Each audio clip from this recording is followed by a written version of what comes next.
Are you looking for something to do on your lunch break? Well, there's a show on the BS3 network that has only 4 words to say to you. We ready. We ready. We ready for y'all. We ready. We ready.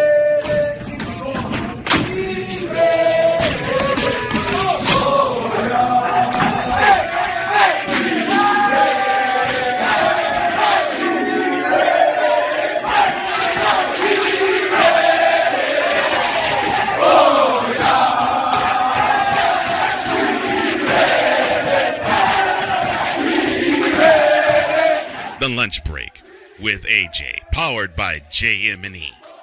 Live weekdays at noon Central.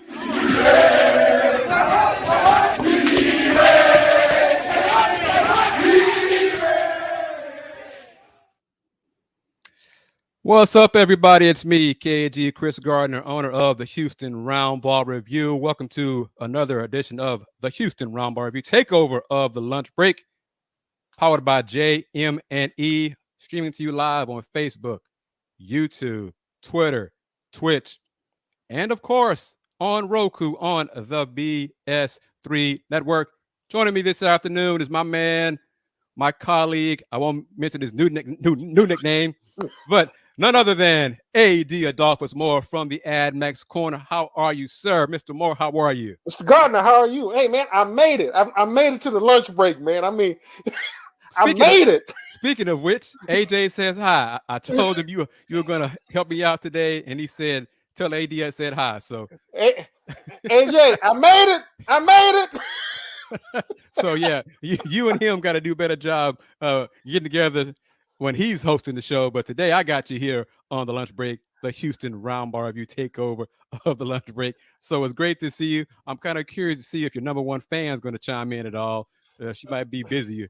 Well, you know, but who knows? Time will tell. Never know. Maybe she. You know, I have no idea. But hey, guess what? We might turn out some new fans. Why not? Yeah. We're new. As you've been designated the new media consortium, media group consortium, or whatever the case might be. So let's rise. Let's put it like this. Let's rise. And for folks who don't know you, AD, tell folks a little about yourself if they have not already seen you on the AdMax Corner or a few times on FTS Folk Talking Sports. Well, let's see. Been doing this for a little bit of while. Obviously, the name of the AdMax Corner included the longtime sports editor of the Guilford Max Edison, Houston Defender, and he and I we would like to ride or die. But we and just being truth in advertising, truth in lending. If it had not been for Ralph Cooper, a lot of us wouldn't have this opportunity right now, Chris. Correct. And like I say, just you got to tell it. If we don't tell the history like it's supposed to be told and give credence and give a credit where it's due, the Hall of Famer Ralph Cooper, because like I say, when Max and I got started, I mean the first time we was going to host. Ralph was going on vacation. He was going somewhere. And I looked at Max and said, you mean Ralph going to turn his show over to us? And he was like, yeah. I was like, oh, okay. And it's sort of like that bug that bites you and it still keeps biting you. And you just keep morphing, just keep progressing and you morph over and you grow over and so now been in it a while. I was thinking about this the other day, Chris, not just when we started with Ralph, it used to be, get the bag and have an actual phone line. Used to, when we go on site, phone line, the big old had to get the big phone quarters and all that. Yeah, had to go plug into the line. Yep. Now we could take one cell phone and that whole bag. You literally could take your cell phone now and a Chromebook and you can go broadcast. We broadcast around the world now. And really, you don't even have your Chromebook. You can do it off your cell phone. So this is how technology has allowed us to even the playing field. Yep. Because if somebody don't let you come in their sandbox, that's okay. We don't need to. make our own sandbox, and that's where I'm at. And I think that's one thing that you allow you with your platform. You already give you credit to the fact you've been the owner of the Houston Roundball Review for what 20 plus years now. Is it? Am I? It'll be 30 next year. Yes, sir. 30, yeah. So almost 30 years. And the thing about it, you have had the vision to keep growing and to keep moving. And you're not waiting on nobody. We're not waiting on anybody else. We go do what we know how to do. We have the know-how, we have the wherewithal, we have the knowledge, we have the experience, and we go get it done. And we just move on. And the folks that like it, we appreciate it. The critics that don't like it, I appreciate them too, because that makes me want to be move, to check myself and say, okay, what am I doing to make myself better? What do we do to make this program better? And let's and also to entertain but inform. And so we not just here just to show up. We not. And one thing about it, we're not gonna be a minstrel show, but this is about education, informing, correct, and having a good time all at the same time. Yes, sir. And it's funny. I'm glad you mentioned Ralph Cooper, because he had me on his show yesterday evening to talk about the NBA Finals, get my prediction, which I'll ask you about momentarily. But he mentioned that he saw you yesterday. Yep. Yeah. And y'all were chopping it up a little bit. So if you don't mind, sir, we got a clip that you got from yesterday's Texans OTA. Just do a little lead in on it. And if I can figure out how to do technology, make it work. But let's get into it, what we're about to see. This is running back coach Danny Barrett. Yesterday they had the Texans in their second week of OTAs. And so the media had had an opportunity to come in and watch practice, and then they had all the coaches, sort of like the big, you had the old coordinator, the old offensive coordinator, the defensive coordinator, and then they had all of the position coaches all had sort of like a bull session within the media room. And so we sort of went around and got a chance to meet the new coaches, because Frank Ross and Danny Barrett are holdovers from the previous regime. And so it was a good to sort of like, chop it back up with Danny. I said, and I sort of told him, I said, Danny, you still one of the few faces around here that we recognize. He sort of laughed about it. and he is. Him and the special team coordinator. So it's good to have a familiar face and being able to make that transition from that last regime to this regime. But setting up this piece, it was talking about Dameon Pierce and his progress from one year to the next. So, and the fact that his maturity, and I'm not sure if I remember, this might be talking about the whole running back room and the experience that they have now as opposed to what they were dealing with last year. All right, cross your fingers, AD. Make it work here. Here we go.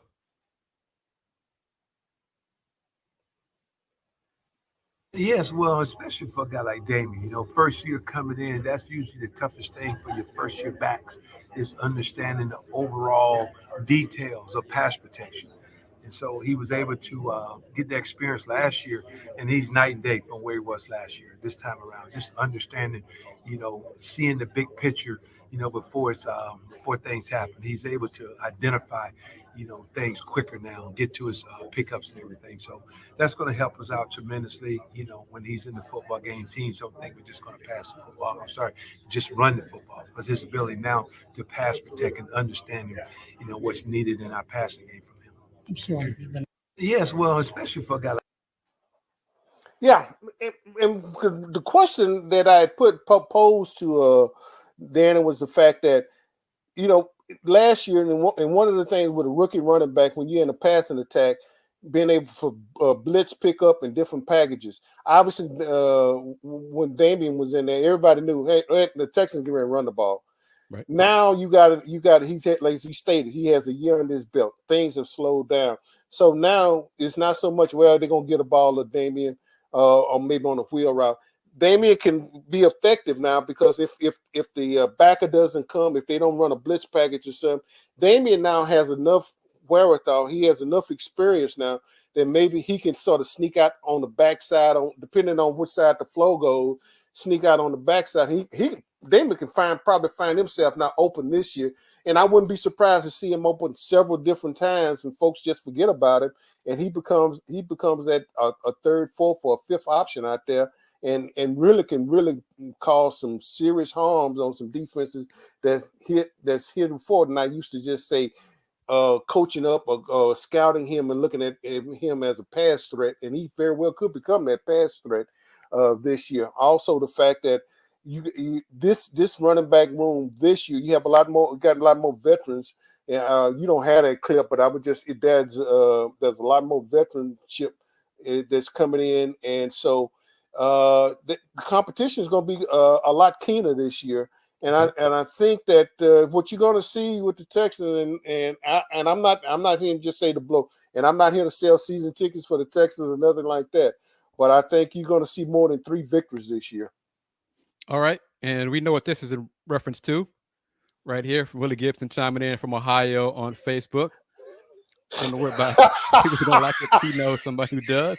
And if you're curious about that, just watch this past Sunday's episode of Folks Talking Sports.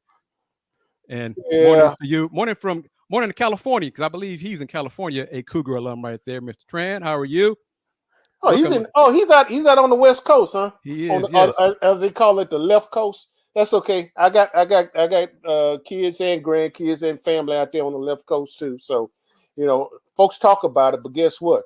I bet y'all didn't want to do without it, especially down there in San Diego when they got all the naval bases, SEALs Training Center, Marine Corps Training Base, and all that down there. So, everybody talk about it, but guess what? They still got the bases out there. So, and we are going to take a quick break, reminding everybody you're watching the Houston Roundball Review takeover of the lunch break. Throwback Thursday, streaming to you on Facebook, YouTube, Twitter, Twitch, and of course, on Roku on the BS3 Network. And if you don't have the BS3 Network, go to bs3network.com or just go to Roku and download that app and do like I do and watch it. Because, yes, the lunch break is streaming to you live on Roku. AD, Max looking down at us, smiling, just grinning like, my fellas getting it done. Yes, sir, we are getting done. This Absolutely. Quick hit from Cole Sports. Cole Johnson, back in about 70 seconds. If you're looking for a sports program that gives you the flavor. Washington Commanders? Really? This whole thing stinks to high heaven. That pulls no punches. Thuggish act by a thuggish actor. That gives you some humor. Praise everything LeBron does and never criticize it. If you want a show that gives you good times, then this is that show. BS3 Network proudly presents. I am Cole Johnson, and welcome to Cole Sports with a Z. Every Friday on Patreon and every Saturday on YouTube, Spreaker, and all other outlets.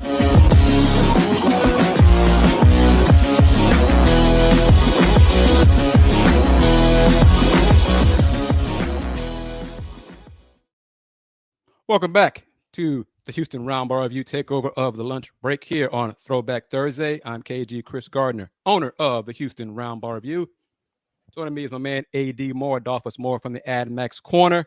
A.D., I forgot to do it coming out of the break, so if you don't mind, going to put it on. Uh-oh. Why? Y'all can't read that. Y'all can't read that. That says wait a minute. Detroit Pistons right there. Willie Gibson, this for you, baby. Detroit got a new head coach coming up to be announced hopefully soon enough. Fat contract. Fat, huge contract. 6 years, reportedly $78 million with incentives to make it 8 years, $100 million possibly. But one more, just for everybody who doesn't know, I'm 51 years old, been a Detroit Pistons fan since 1986. So I'm not some fly-by fan, nothing like that, bandwagon, none of that stuff. So one time for my people up in Detroit basketball. But I digress. So I guess that's not a rumor anymore. Monty Williams is going to be the head coach, huh? Got to dot them I's and cross them T's and put his name on that contract and wait for those direct deposits to start rolling in. Yes, sir. Yeah. Well, does that mean Doc goes to Phoenix or what? Who knows? Possibly, but I don't care right now. I'm going to bask in the glow of Monty Williams being head coach because I didn't say specifically, and looking back on it, I wasn't as glowing about it, but I did mention on an episode of Folks Talking Sports about 3 Sundays ago to Willie Gibson and Andy Yanez. I said, so what if the window is longer because he's talking about Monty going to Philly or other options open. And I said, well, the window to winning a championship is wider with Detroit than it is Philly. Yeah, because y'all got so what if Monty decides to go to Detroit? Well, that was 3 weeks ago. 3 Here weeks we later. are, 3 weeks later. Monty's in Detroit. Looks like it. It sounds like it. Looks like it. And he said no initially because he wasn't sure if he wanted to coach to take a season off. But Detroit was one of the 2 jobs that he would have considered if he opted to coach this coming season. So owner Tom Gore decided, why not Monty? So they went back. Info courtesy of my man James L. Edwards, the Detroit Pistons beat writer for The Athletic. They went on that full court press, got the private plane, wrote down some money figures. Yeah, that looks pretty good. Yeah, I think I can do this I think I can coach you guys for a while. Yeah. So here we are. So hopefully, if nothing breaks down, nothing goes sideways, Monty Williams will be the head coach of the young Pistons. I've had some issues with him as coaching. Some of his X's and O's with the Suns weren't great, but he's good with young teams, young players. I think he's an upgrade to Dwayne Casey. So I'm looking forward to it. One more time. Excuse me, AD. One more time. Detroit basketball. You going to say, sir?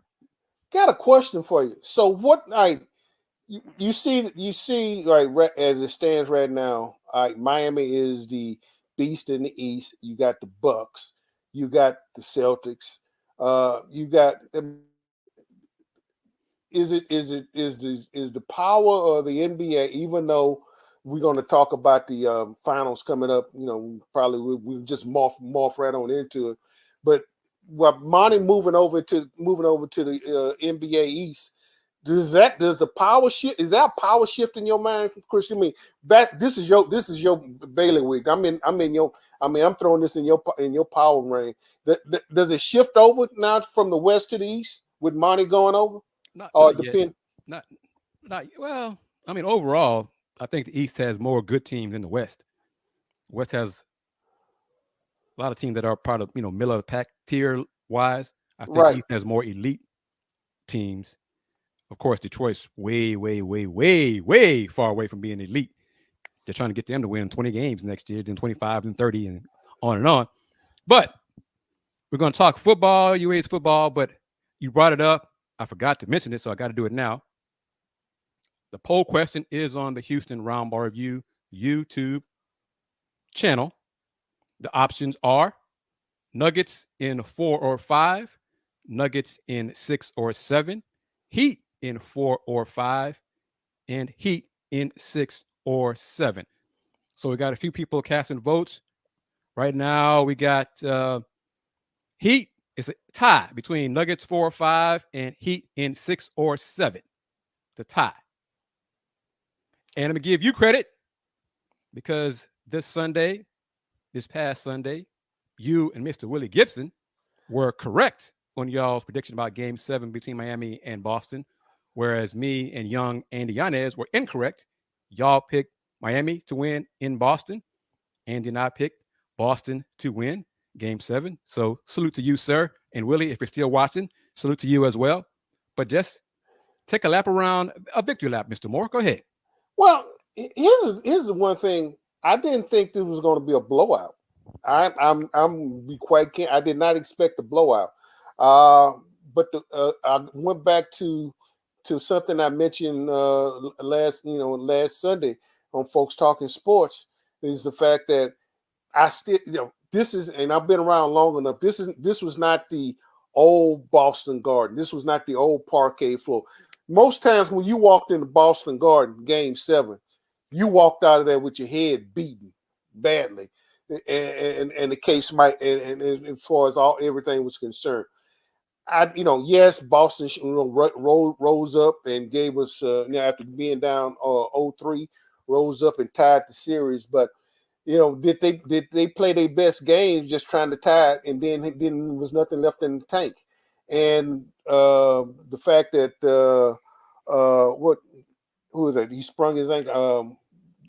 Jason Tatum. Jason Tatum, when he sprung his ankle, and I'm not sure what they did. Was that a fortune predicting for the rest of it? It looked like that was the case when he came down awkward and sprained his ankle. Looked like never. I didn't think that would be it, but they never could come back, man. What that injury did in Jaylen Brown's mind was he had to do everything. Jaylen Brown try to do too much. He took too many awful shots. He had 8 turnovers, one more than he had made baskets. His shot selection was horrible. He just tried to do too much. And we got a few Rocket fans like Tony M, who's a true supporter of the Houston Roundball Review, numerous platforms. So I'm going to ask him, and I'll do it again Saturday on the next edition of Let's Talk Houston Rockets on YouTube, 7 p.m. Central. But based on what Jaylen Brown has done, really, since he was named to All-NBA team, he's done trash. He shot poorly. He's played poorly. Poor decision-making. Is he still a guy the Rocket fans want on the Rockets via trade or, via free agent signing, things of that sort? But because he's been bad, really bad. So we shall see. Just hit me up in the comments there right now, viewers. But Jimmy Buckets, Tom Ball's own. Yep, Tom Ball's on. Jimmy Butler, Hemi. And I didn't know this, but reading an article in the Houston Chronicle earlier this week, Jimmy's AAU coach is John Urey. I've known John Urey probably as long as Indiana has been alive. Okay. So that's 20 years, roughly 20 years. So I was like, I didn't realize John coached Jimmy on AAU. Mm-hmm. And part of the article was John and Jimmy's high school coach were trying to get college coaches to look at Jimmy and give him a scholarship. And no one did.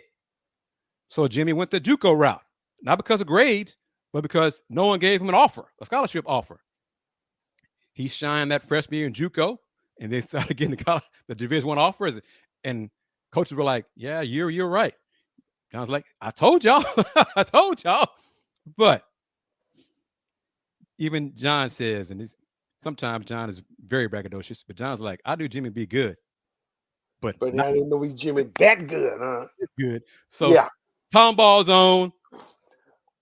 He's doing, let me put it up because it was a comment, I think, from Mr. Tran. It was Jimmy Butler. I disagree. It was Caleb Martin. Caleb Martin was the unknown hero, the unsung hero for the Heat throughout the series against Boston. Jimmy had his moment, especially in the fourth quarter, but Caleb Martin kept the Heat close. Oh, without a doubt, Chris. MVP voting for the Eastern Conference most ever played. It was 5-4. Yeah, it was a one vote difference.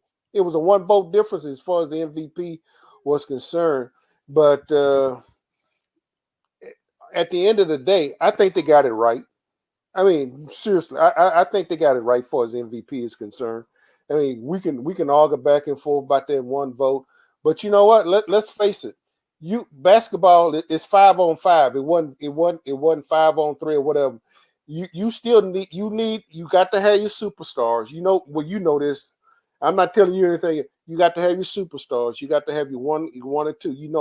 Most teams now, it seems like you got to have 1, 2, or 3. If you look in the case of the Golden State Warriors, when they had that trifecta, and even in that case, but you got to have that 1 or 2 stars, that third person, and a 4th option. In some cases, you got to have a 6-man coming off the bench, and sometimes you even got to have a 7th or an 8th person coming off the bench, because in a series, it's not like playing. It's not like playing the 81 game season. You go in there. I mean, come on. Half the time, you wondering sometimes are these guys even trying? and I'm not pointing the finger of being so accusatory, but they got 81 games. Everybody's 82. 82. I'm sorry, 82 Right. games, and basically, they in the city. What less than 36 or 48 hours, couple of days off rest. But now, when they have to really sit down, you really find out who are the true basketball players, because now you have to find out. You actually see these guys' deficiencies show up. You see where the shortcomings show up. You see where they're known that they can literally play basketball, because it's little subtle tweaks and changes when you go into a 7-game series on how you going to exasperate a weakness on some teams and exploit it, and then just keep coming out there and keep pounding away. And I think, and that's what the Heat done to the Celtics. They walked right into TD Garden, hit them in the mouth first time right off the bat. Yep. Basically they took the crowd out. They took the crowd out the second night, and then they and really got them down there in Miami, and really came within 0.2 of a second. They could have already had a couple of days of rest. But so be it. Now they had to tip off the night against the Denver Nuggets, and so I figured the Nuggets in 6 games. Okay, well, you answered that question. All right,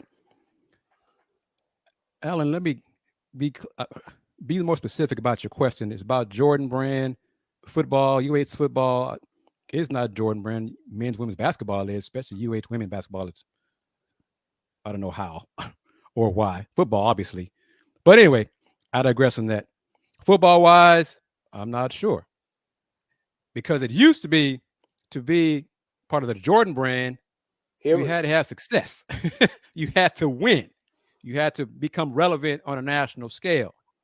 So that's why I wonder about UH women's basketball being a Jordan Brand member, because they have not had that success. Let's just be serious. They haven't. Hopefully they will at one day. They will at some point, but I'm not sure if the criteria has changed. I don't know if, because UH is now a month away from joining the Big 12, if that bodes well for UH football to become a Jordan Brand team. We shall see. But we're going to take a break, because we're going to come back. We're going to talk some Big 12 football and a few other things about the Big 12 and some rumors in Colorado and things of that sort. But I'm letting everybody know with this next clip, it's about 90 seconds, what the BS3 network is really all about. BS3 TV, changing the way you watch television. Be right back in 90 seconds.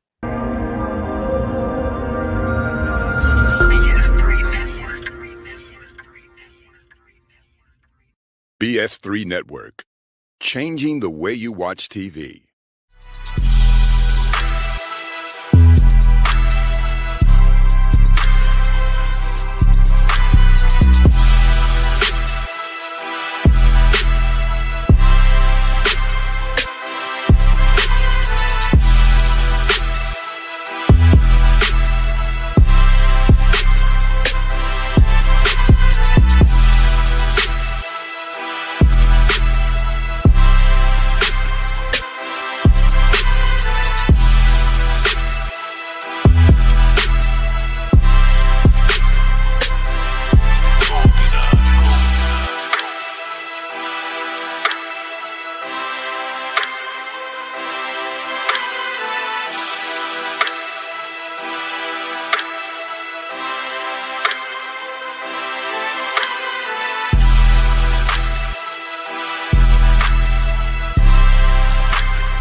Welcome back to another edition of the Houston Roundball Review Takeover of the Lunch Break, powered by JM&E, streaming to you live on Roku on the BS3 network, as well as on YouTube, Twitch, Facebook, and Twitter.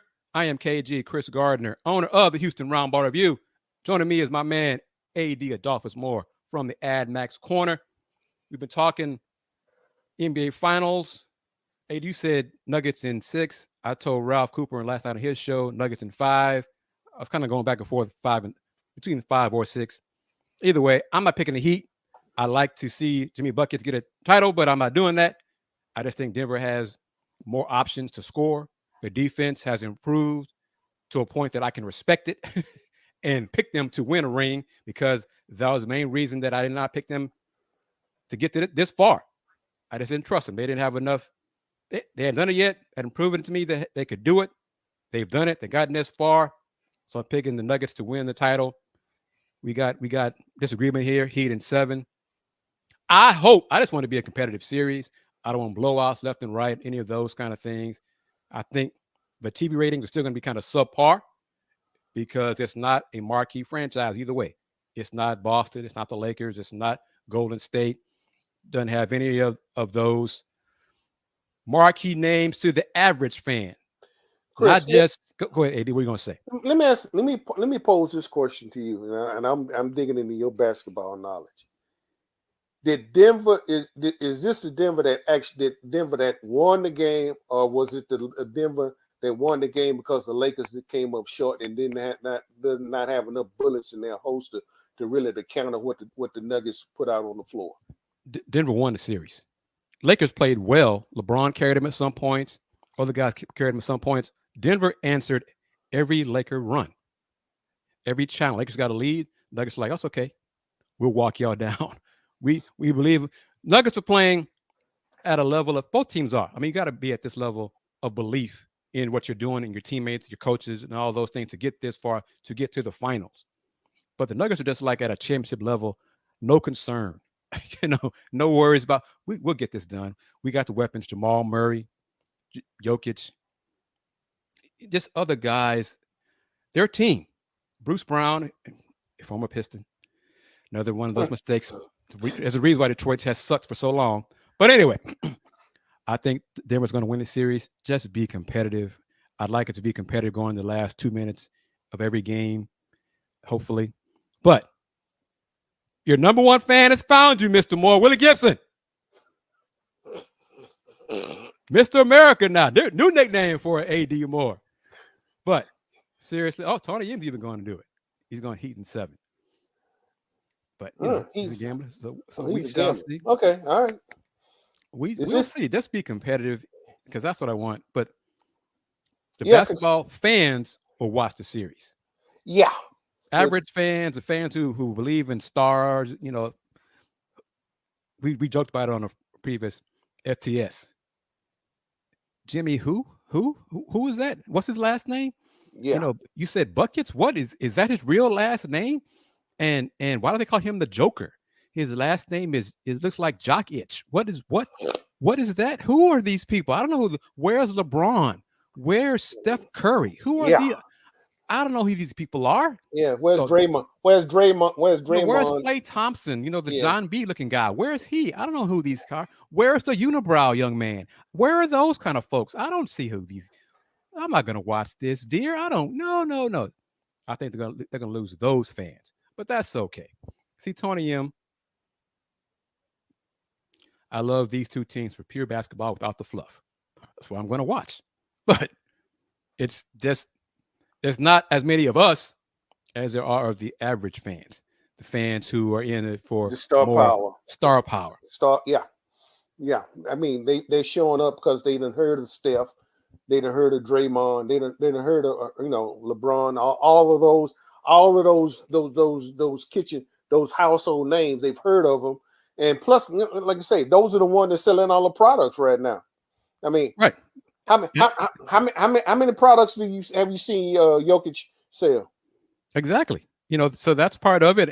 I think he'll sell more, and it's really not his style. He's just not into that kind of stuff. It's not who he is. But Corey, thank you as well. Got some more UH alums chiming in. So let's segue on into it here on the Houston Roundball Review. Takeover of the lunch break, powered by JM&E. Big 12. And I'm going to get into the scheduled announcement, announced part of TV announcements yesterday, May 31st.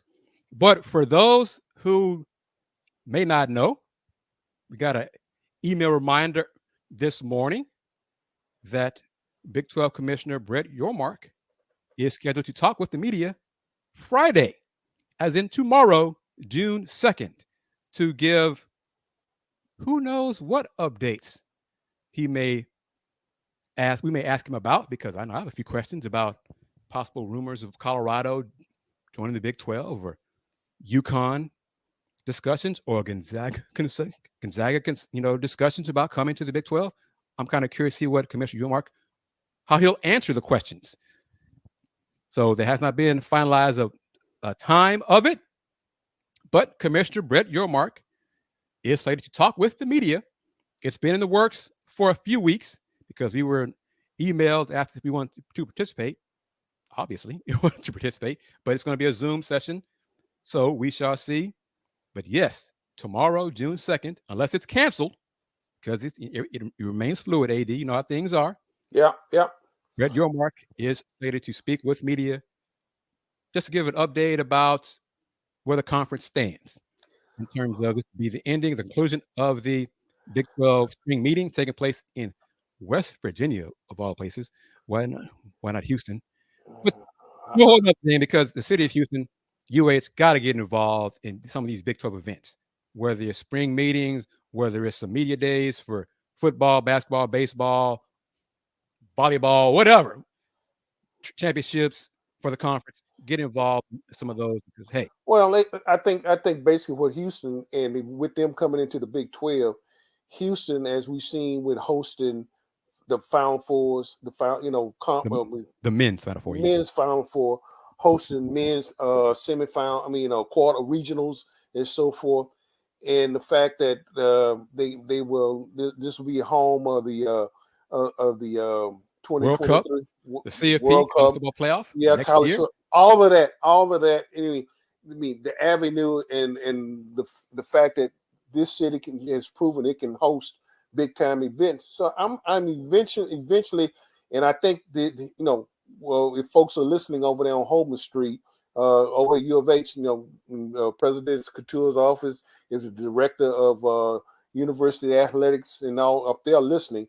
Somebody need to get out there, Coach. You got to win first. You got to put the product out on the floor. You already have a very saleable product. Well, on the floor of hoops, yes. Yeah. On the field, that's what I was saying. You have a product with Kelvin Sampson and UH basketball. It has to be matched now by the other revenue producing sport, i.e. football. It has to right there. There we go. They have to. Let's get into it. All right. That's the Houston Cougars football kickoff times and networks. It was announced yesterday. The Big 12 announced. A lot of the autonomous 5 conferences made their announcements Wednesday, May 31st. So everyone chiming in, watching us here on YouTube, Facebook, Twitter, Twitch, Roku on BS3. AD Moore, first up. That's a tough. I'm gonna tell you right now. That's a very tough opening schedule. I'm gonna tell you, University of Texas at San Antonio is not a pushover. I would have. They probably should have took Sam Houston first. AD. Yes, sir. You're being nice. You're being politically correct. That's a loss. Okay. Cougs, September 2nd, home against UTSA. I believe that's a home game. Yes, home game, right? Yeah. I believe so, yeah. That's a loss. Okay? That's a loss. I hope I'm wrong. First non-conference games, because be another slide coming up, but the Cougs non-conference schedule, UTSA, Rice, Sam Houston State. I only feel confident that Cougs will beat Sam Houston State. That's the only one I'm confident in. With that being my alma mater, and I know how they this past couple of seasons since they made the step up, they had been playing for nothing, and so they basically have redshirted. They basically have a football and a half team that's been redshirted. Basically they quit. They were nothing to play for. So it's going to be interesting as to which team. And I'm not going to say that Sam Houston State game you can put it in the win column right now, because they're going to Conference USA, so they're changing, right? That is right. Yeah. So, see, I didn't even know. It didn't even matter to me if UTSA is ranked in top 25 or not, I'm still picking them to win, ranked or not, whatever. But Corey, he's laughing. He's laughing at not me per se, but I think because I feel confident that UTSA will win the game. So, but and Willie's, this is reference to Andy Yanez's prediction. In case anyone doesn't know and doesn't follow us on our shows and our platforms, Andy Yanez guarantees that October 21st, the Houston Cougars football team may be their only win all year, A.D. Moore. The Houston Cougars will defeat the Texas Longhorns on October 21st, per Andy Yanez of Pod Slamma Jamma. That's what they're taking them to TDECU Stadium, right? They're not going to NRG. Correct. It's going to be at TDECC. Corey knows. Corey's followed us. He knows losing to UTSA but beating UT, according to Andy. Yeah. Well, Andy, he's kind of wavering because he says he believes the Cougars are going to start the season 3-0. No. Like Tony right here, 0-1. Yeah. No. So, and let's face it, even with what TCU has lost. No, TCU, yeah, they got to come back with a quarterback and a few other things. But yeah, quarterback is going to be their biggest replacement value. What they got to reload with it from a quarterback standpoint. And let me say, he's bringing up logically. I understand logically, but UTSA, they're losing a lot. So the Cougs, losing, the big weapons on offense. But this is where I'm going. Corey laughing at the fact that UTSA should even be in the conversation of beating U of H. We should be better than that, in my opinion. Yes, the Cougs should be. But the reason why I'm even considering it, one factor right there, Cougs defense was trash last year. But as long as that man is in charge of the program at Houston. Which man we talking about, Chris? Dana Holgorsen. Oh, okay. Dana Holgorsen's in charge. I have doubts. He is the reason why I have a lot of doubts of this slow start to this coming season. He's the reason why I have doubts about the Cougs doing anything positive this first year in the Big 12. It's because of him. That's the main reason. It's nothing, Alton McCaskill leaving is another issue, but I think, the Cougs should have more talent than UTSA. They should. No question. They should have more talent than Rice. They should. No question. And they should beat Rice. They struggled with Rice in previous years. But Dana Holgorsen has to show me more than what he's shown me. And you can say, well, Chris, they won 8 games and blah, blah, blah. The teams they beat in conference weren't that impressive. They didn't play UCF. They didn't play Cincinnati until the conference championship game and got mashed, so I have reasons for it. Hey, as an alum, I hope Dana proves me wrong. I hope the Cougs run through the conference undefeated, kick butt, and call me out at the press conference. Even say it directly if he wants to. I'm not worried. I'm not worried about that happening, though, AD. I'm not. But just going through the rest of the slides. Well, those 4 games right there. They could be. I can see them being 2-2. Who's the other win? West Virginia. I can see them. I don't see them beating TCU. They'll probably beat Sam Houston, and they'll probably beat West Virginia. All right, and the West Virginia game that October 12th is a Thursday. Thursday, 6 p.m. City of Houston. I'm kind of curious to see how many fans attend that game. Yeah, and speaking of fans, let me folks, everybody have complained about Houston, not being treated fairly, all the blah blah blah blah blah. If you're a U of H fan, if you're a U of H alumni, that you only have 43,000. Was it TDC? 43,000? 40,000 change. Yep. 40,000. Mm-hmm. If y'all can't figure out a way to put 40,000 folks in that stadium consistently, now that you're in the Big 12, and you can't wait for them to win, you got to show up. I think no question. They have got to show up. It's put up or shut up time for U.S. alums. Period. It is. you always said that we're better than that. Yeah, I'm old enough to remember when Texas was one of the big forces of keeping the U of H out of the Southwest Conference. When they finally got to the Southwest Conference, they kicked Texas butt. No ifs, ands, and buts. Correct. Particularly on the football and it's basketball as well, and all the other sports. But the fact of the matter now remains: here's a chance, here's an opportunity. U of H alum have whined and cried about respectability. One reason, if you want to show respectability, put your money where your mouth's at. Go buy it, and I'm not getting a dime out of this. I'm a Sam Houston State alum, but the U of H alumni needs to put their butts in the seat. It should not. Correct. They need to be there, regardless of who they're playing. Thank you. That's key right there. I was about to say that.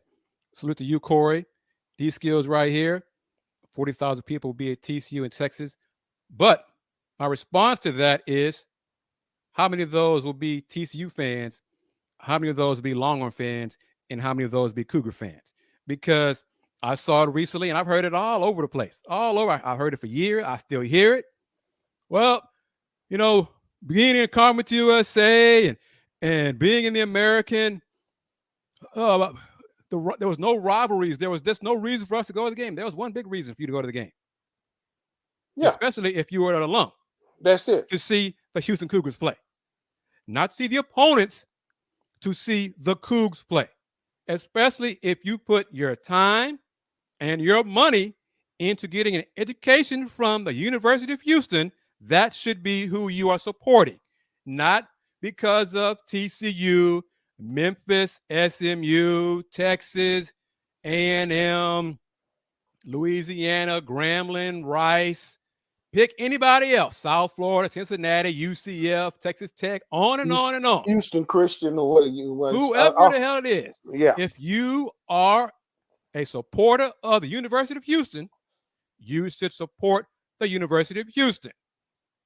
You got the season ticket sales have been okay. And they've been good for Houston. Willie Gibson laughs at us when we talk about the numbers. 5,000. Y'all bragging about getting 5,000 season tickets sold. Ooh, or whatever. But truthfully, it's put up or shut up time. The Cougs are about to join the Big 12. July 1st is next month. This is an issue right here. The administration doesn't care about football because I reached out to somebody at UH today to inquire if there was going to be a sort of Houston is now in the Big 12 celebration party kickoff to being an official member of the Big 12. Because of 1 month away, AD, if there is going to be one, it has not been announced yet. It has not been publicized. Maybe it's going to be in the works. Maybe it'll be announced starting tomorrow, Monday, Tuesday, whatever. But this is a big freaking deal. As you said, Mr. Moore, I'm going to come back full screen before I go back to other Big 12 football games. Houston fans have whined and griped and complained for years about not being chosen to be part of the Big 12. Well, it's about to happen. So if it's about to happen, and you know how fickle UH fans are, give them a reason to start getting hyped about the upcoming football season with a celebration about joining the Big 12, about phrase it how you want to phrase it in a positive spin. We're finally here. It was a long wait in coming. It was 25, 30 years, but we're finally here. So let's celebrate. Let's celebrate. Being also another way to sell tickets, to sell merchandise, to introduce your fans to some of the coaches, to some of the players, to some of the administrators. All these things you need to do to reconnect with your fans, because a lot of folks feel this way. The administration does not care. So if they don't care, why should the fans care? Well, it's something that I think was about a week ago. Y'all had Kelvin Sampson on, you and Andy, Willie Gibbs. And the one thing, and Kelvin did allude to that, to the fact that when they had the opportunity, was it 90, 95, 96, when the opportunity was there, and they didn't choose them. So obviously, you got 20 plus years of that revenues, that Big 12 revenue that they lost out on. Okay, Right. But that's water under the bridge now. You are there. Right. You're there now. Okay, yeah, we know Oklahoma is going to the SEC. Yes, we know Texas is going to the SEC. Between them, they paying out $100 million between those two to get early exit where they can go get part of the SEC money. Okay, fine. But the fact of the matter remains, the Big Ten, the SEC. So you still got the Big 12. You still got the ACC. There's still going to be some jockeying around as far as, it's no longer going to be the Power Five. It's going to be, because who knows what's going to happen to the Pac-12 now, especially with UCLA and SC moving on over to the Big Ten. So the bottom line now becomes, all right, the deck chairs are changing around. I'm not saying the deck chairs on the Titanic, and I stated that for a specific reason. This Big 12 is still a viable conference. What they decide to do with their leadership, and Houston could be part of that leadership and that steering themselves in that current. Could you see the Big 12 and ACC come together? No. I mean, probably not. But could you start looking at some other, like you mentioned earlier, Gonzaga? UConn. You see, UConn. I know UConn came in and went back out for a while. So there's still a whole lot of volatility going on as far as big time athletics are concerned. In these closing moments, because I gotta always end it with Sybil Wilkes and what we need to know in the last 4 minutes. But Tony's comment, I understand where he's coming from. Packing the building for a losing organization could make the organization complacent. But what it also does, you have revenue in your organization. You have revenue to pay out coaches who stink, who underachieve. One of the reasons that UH has not made a lot of moves with coaches, they don't have it. They can't afford it because of the lack of support. The lack of support on the field, on the court, the lack of support from the boosters, because a lot of boosters, well, we're not in the Big 12. We're not a Power 5 school. We're not a Power 5 conference. Why should I spend my money? Yet and still, then why are we still losing? Why are we so poor in facilities? Why are we all these other things? Attendance is going to be an issue. The Cougs, UH can no longer rely on Tillman to cut those checks. Nope. There's got to be other alums who have money who can step up and say, what do you need? I want this person gone. Whoever that coach is, I want this person gone. What you need? Here. I got it right here. That's what needs to happen. This is big time football now. This is big time business. Big time athletics, period. Big time athletics. When the folks, I got some alums yesterday, worried about Jamal Shedd and why he takes so long to make a decision to return to UH. That's what big time programs do. Jamal Shedd, to his credit, he took his trips, NBA franchise, to work him out, to see what he could do, to judge his skill level for the NBA pro level. Why would he take those visits? If his goal is to be a pro player, be in the NBA, and teams footing that bill, why not take those? If the Cougs and Coach Sampson continue to develop their program, develop their players, and get more NBA players, that's what's going to happen. Yeah. I had no worries about him coming back. I mean, Coach Sampson, he's come back 3 weeks ago. He told us that here on the lunch break. But Jamal still worked out with NBA franchise. Why wouldn't he? And because we knew he wasn't going to be drafted. That's beside the point. Right. He was going for the experience. The evaluation. The evaluation of what he needs to work on to get better. And that's better for the Cougs coming season overall. Yeah. Because you know what you can do in recruiting with some kids 2 years from now, juniors, sophomores now. The staff tells, we got players working out for NBA franchises now.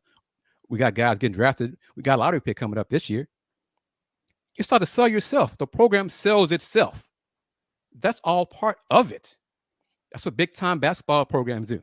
That's what Coach Sampson and his staff have established and hopefully will maintain going forward in the Big 12 And if that happens, that UConn joins for basketball, only basketball, the Zags join for basketball only, we'll see how it all works out.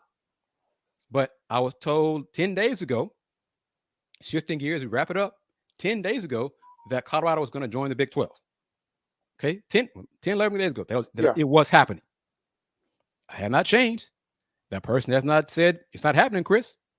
So, not a timetable. I think it's going to be pretty soon. Probably might be this month.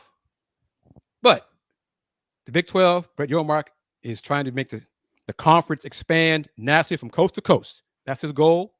We shall see how much he's willing to tell us. If there is a media session tomorrow, June 2nd, with us and Commissioner Yormark, we will find out. If so, you can see it, hopefully some clips on the Houston Roundball Review on YouTube, Twitter at the HRR Review. All those things happen. That's what we do here on the lunch break now. Thanks to AJ Jones for giving me this platform to share more time, insight, knowledge with you, the fans. Colleague AD Moore, thank you very much. How can folks find you on social media, sir? You can catch me on Twitter at AD_Moore64. Catch me on Facebook and also catch me on the AdMax Corner YouTube channel as well. And when we're not occupying the Houston Roundball channel, I tie up both of them. And we try to schedule it out. And so as next week, we'll have some more information from the OTAs. And also, I mentioned it earlier, we know the passing of Jim Brown and his longtime friend, John Wooten. I'm looking to just give him some time, for him and his good time friend. And hopefully we're going to get him on here. We're just going to have a show dedicated to him, that relationship, and let John Wooten talk about Jim Brown. We're going to wrap it up. I am KG Chris Gardner of the Houston Roundball Review, HoustonRoundballReview.com. I got merch, Houston Roundball Review merch. There's a store tab on the Houston Roundball Review YouTube channel. Merch is there. Shirts, tank tops, tote bag, mugs. Go to the Houston Roundball Review on YouTube. Click on that store tab and buy some merch. I ordered my mug. It'll be here soon. And when I get my mug, I'm going to be cheers, salute, while I'm getting my sips doing these shows here on the Houston Roundball Review on YouTube, as well as on the lunch break here on Roku on the BS3 Network. Salute to everybody. Tony M., thank you for your comments. Mr. Tran, thank you. Corey, everyone, thank you very much for taking time to give me your comments, give us your comments. We hope you enjoyed it. Corey. We will be talking Rockets this Saturday. I'll be talking Rockets. Mr. Moore got Texas coming up. But last thing I saw, prediction-wise for the finals, it was 2/3 Nuggets, but it was all 33%. 1/3 Nuggets 4 or 5, 1/3 Nuggets 6 or 7, and then 1/3 Heats in 6 or 7. So go figure that. But as always, enjoy the finals tonight, 7:30 p.m. Central Time. I am wrapping it up. I am KG Chris Gardner of the Houston Roundball Review. Remember, since 1994, the Houston Roundball Review, local name, My name is James Jr., and I won $500 on the lunch break for keeping up with the Joneses Bracket Challenge.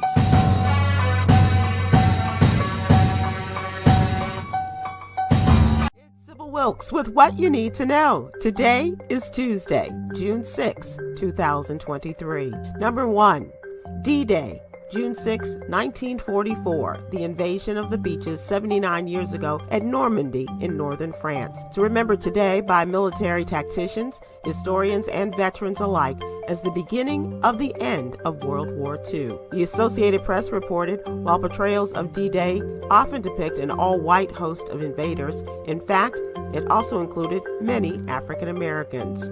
The What You Need to Know newsletter wants to share the story of Waverly Woodson Jr., a corporal and a medic with the 320th Battalion, the lone African American combat unit to fight on D-Day, and deserves the Medal of Honor posthumously. Number 2, Unemployment for black workers rose 0.9 percentage points to 5.6% in the month of May from 4.7% in April. Among black men, the rate was 5.6% in May compared to 4.5% in April. The unemployment rate also ticked higher for black women, rising to 5.3% in May from April's rate of 4.4%. According to labor economist Michelle Holder, an associate professor at John Jay College of the City University of New York, the expansion of the warehouse and transportation sector is a big driver of the unemployment drop of black men. Economists agree the long-term data will trend unemployment back down to pre-pandemic levels, but the month-to-month volatility provides key evidence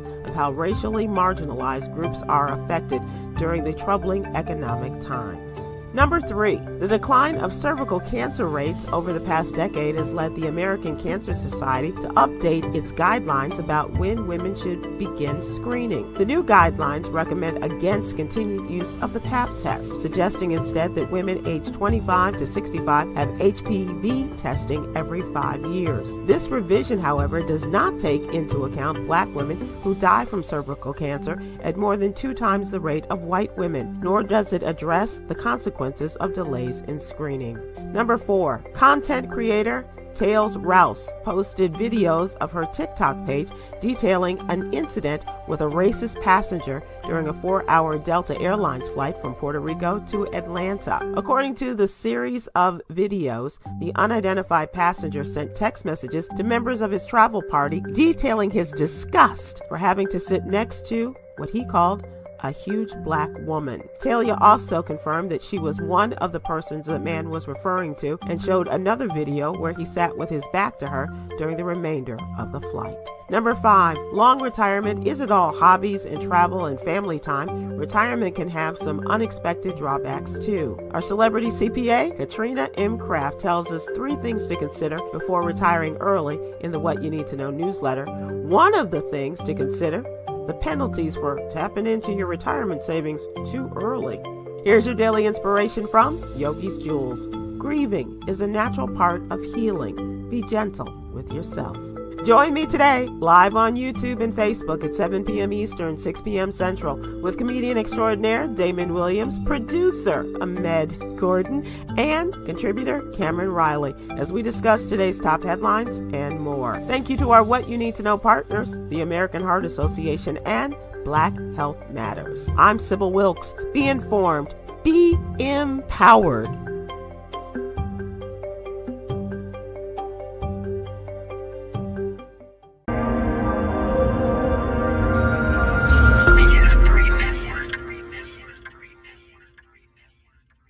BS3 Network, changing the way you watch TV.